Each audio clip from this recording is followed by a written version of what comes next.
Today we'll look at how you can easily blur a face in Davinci Resolve. You can start with a video like this and make it look like this.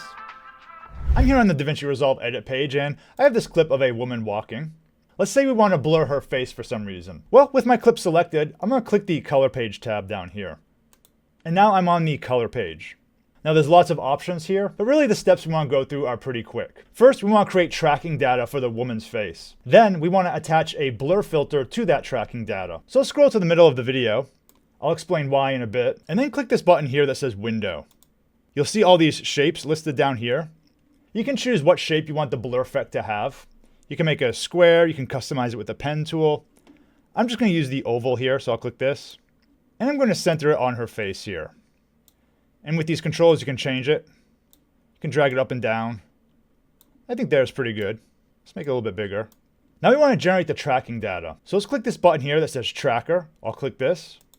Now you may have this option here for 3D checked. I like to uncheck that. It usually gives me better results. But you can try both ways and see what works better. So I'll uncheck this 3D. And then what I'm going to do is I'm going to press this button here that says track forward and reverse.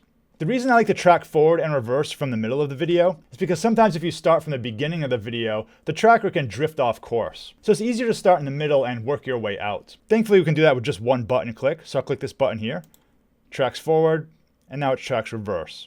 So that's the hardest part. Now we just add the blur effect. I have the effects listed here. Click effects if you don't see it. And up top, we have our blur options.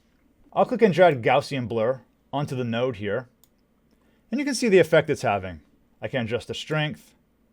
And now if I play through, her face is blurred. You can also use other blur styles like pixelate. So first let's delete this Gaussian blur. I'll click the trash can. Mosaic is the one that will give a pixel effect. So let's click and drag that onto the node. And you can see the effect it's having here. I can increase the size of the blocks.